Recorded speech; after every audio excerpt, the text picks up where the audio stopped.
Hello everyone, welcome back to the channel. I've got another Black Series review for you today. We're going to be taking a look at the heavy Mandalorians from the Black Series line. We've got the regular deluxe Mandalorian on the right, and then we've got the carbonized version on the left, which they're the same sculpt, relatively speaking. It's just the repaint is, it's the reimagination of the carbonized line. Normally I don't grab or pick up any carbonized figures, but this guy has been on offer with Star Action figures at half price, so I picked a couple of those up. I thought they'd make a good little army build to have a little squad of Mandos, heavy Mandos, and that means that you can have kind of like the regular one that we have here on the right as kind of the leader, and then you've got the two sort of supporting characters. So as always, we're going to jump into what comes in the box, but before that, do subscribe if you're new to the channel, guys, and leave a like on the video. Let me know what you think of it, and we'll jump into it right now. So we will compare the two figures, and we'll kind of combine this review of both. In terms of like first impressions, it looks fantastic. The heavy Mandalorian is obviously one of the coolest characters that came out of the Mandalorian seasons. We would have liked to have seen more, to be honest, if I probably speak for most fans. He looks fantastic. They've actually nailed the likeness of the on-screen. I mean, look at the detail, of the paint sculpt there, with the weathering and the discoloration. The silver kind of paint chipping looks on the Beskar armor pieces. Like the black weathering here, if I can get that into focus for you, on the kind of leather effect brown straps of the boot.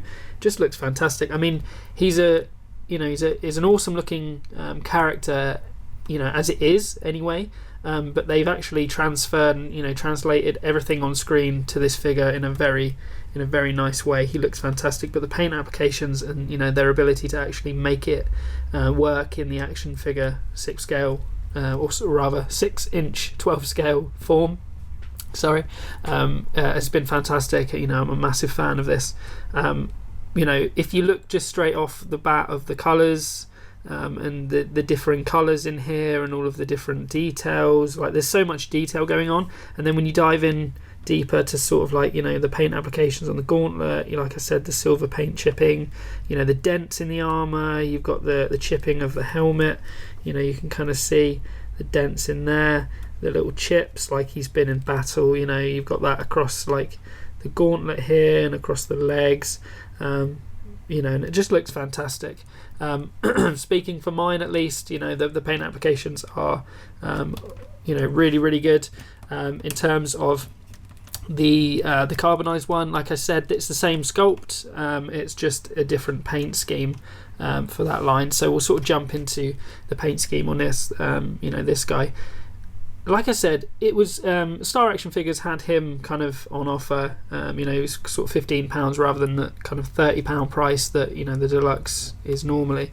In terms of carbonized figures, like I said, I don't normally pick them up, but this guy actually looked really good, because like I said, it kind of looks like he's just got a different paint scheme going on.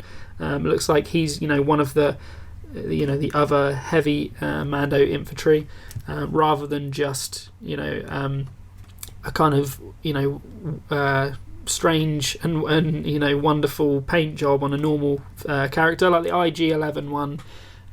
It's just not because it uses the browns and that sort of stuff. You can kind of use it from the aspect of like rust and stuff like that, but it doesn't really doesn't really fit with how IG-11 looks, in my opinion. Whereas with this Mando, like, you can see that you've still got the awesome sculpt here, so you've still got all of the kind of, if I can get that to focus for you, you've still got all of the chipping effects and like the discoloration in the paint and stuff like that. Like here with the knee pad, you don't have as much weathering on this one in the same sense, because the weathering on the normal heavy Mando is more that dirtied, rugged look, whereas this, like, if I can get it to focus for you, it does have like some blackening parts where it's darkened like throughout here, but it's more sort of the paint running and chipping, like the yellow knee pads with the kind of blue, looks like it's been sort of chipping away, and then that kind of carries on up, the darker blue armor pieces. Excuse me, got a frog in my throat. You know, and you've got that sort of running up through the chest plate and on the arm and on the helmet, and like I said, I mean, Mando helmets are, you know, the new hottest thing, and they are awesome looking helmets. But like this guy, the paint application on the carbonized figure looks awesome. Like, you know, when you look at the gauntlet, there's not as much detail in terms of like the paneling and stuff like you get on the regular, and the same goes for sort of the belt area. But it's a reimagined version, so you've got sort of like the pinky gauntlet going on here, and you know, you've sort of got the similar kind of yellow and brown going on with the jetpack. Just pop that back in there. Is that the way around? Yeah. So in terms of why won't you go in? Right. Moving on to sort of like the minigun. I mean, in terms of you know, with Heavy Mando, like I say, like the original, in my opinion, is the better of the two, because you get the same sculpt, but you get, in my opinion, you get a really good on-screen representation. With this guy, you know, it's a reimagination, and it's not, in my opinion, as good. Like, you know, you have some different things going on here, but like I said, he makes a really good supporting kind of infantryman and kind of Heavy Mando character to go with our Heavy Mando here. Like in terms of the excuse me, in terms of the minigun, it's not that gunmetal grey that you see with the normal Heavy Mando. That's kind of got the discoloration, the kind of silver and blue tinge that you get with like the heat that you get from the tips of blasters in the Star Wars universe. This one is more of a sort of base colour grey with a little bit of the blue accents coming through at the tip. But like I said, I mean, in terms of, you know, if you're just like I am, like with the holster here for the minigun, you know, if you're looking for a good pickup at the time, you know, this guy being half price, you know, I picked two up to go with, you know, my Heavy Mando, so that Heavy Mando could be the leader of the squad sort of thing. So, you know, it's pretty cool. Moving on to articulation, I mean, you know, being the Heavy Mandalorian, and he's quite a big boy, he's chunky, you're going to expect a little bit less articulation than some of the figures. But honestly, I was surprised, it was really good. Like, most of his articulation is in his lower half, and it makes up for the lack of range of movement he's going to have in the top half, being chunky. But in the top half, it's not that bad either. You know, all things considered. I mean, you know, in focus there, like the toe point, you can see you're going to have the typical swivel that you normally get, but that's a fantastic toe point. That's like immaculate. And then you're going to get a little bit of the toe point upwards. If I can get that to focus for you. At the knees, you can see you've got double joints, and that will go all the way back. So you get all the way up, which is fantastic.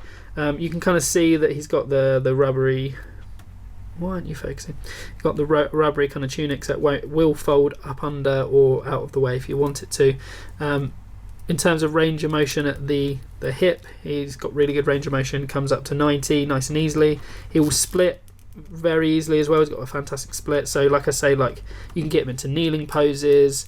You can get him into all sorts of dynamic poses with the legs. So very good there.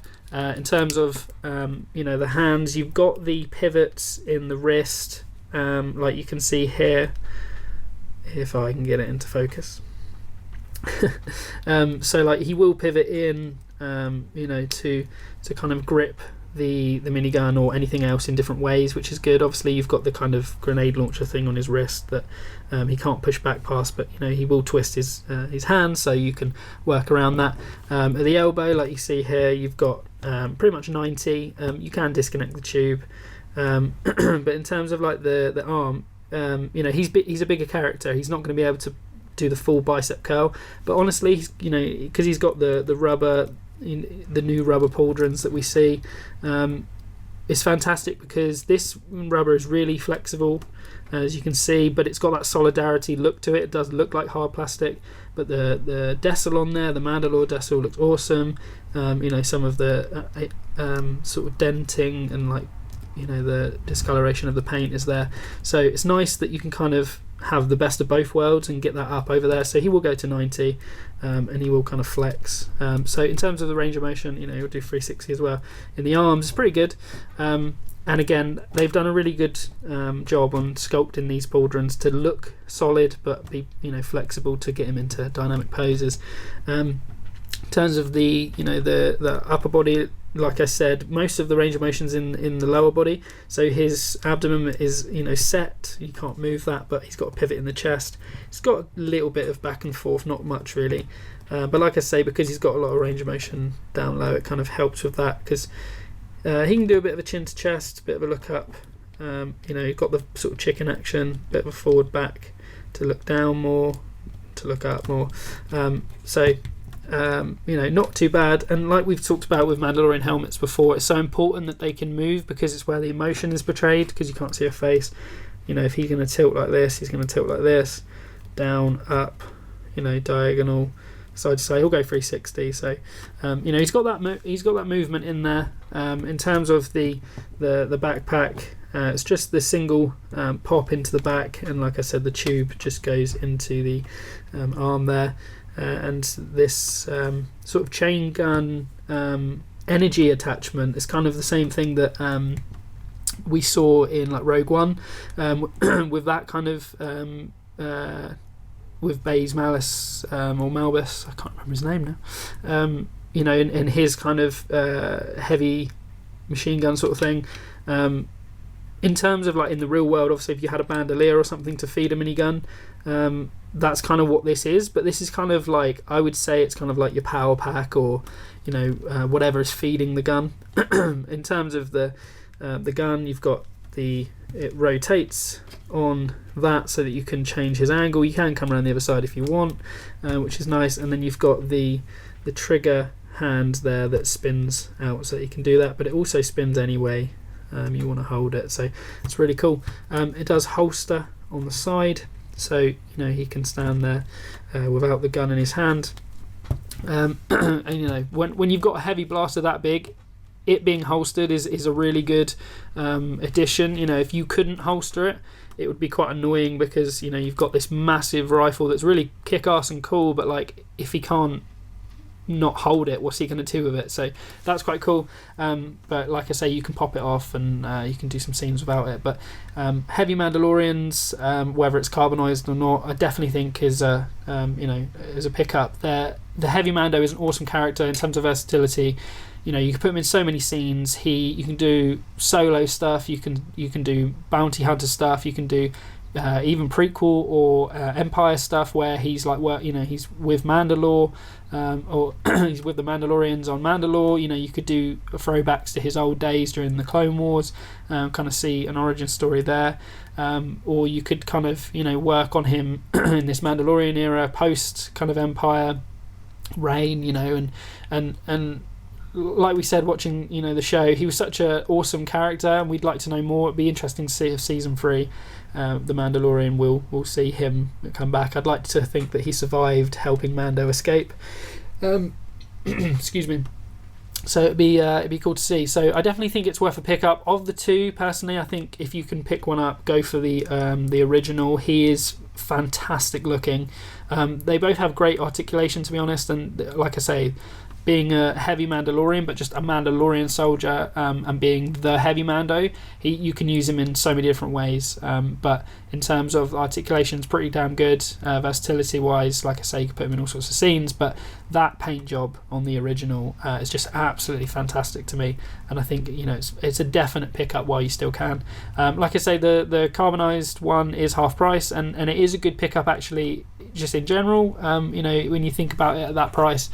Because you can do, like I said, some squad shots. So I'm looking forward to going on some trips and doing some projects, some toy photography projects in the coming weeks. So hopefully I can get out sooner rather than later and take some heavy Mandos. So I will be giving this guy a 9 out of 10. I definitely think he's a great figure that you should try and pick up, and keep an eye out. Star Action Figures have had the carbonized one for a while now.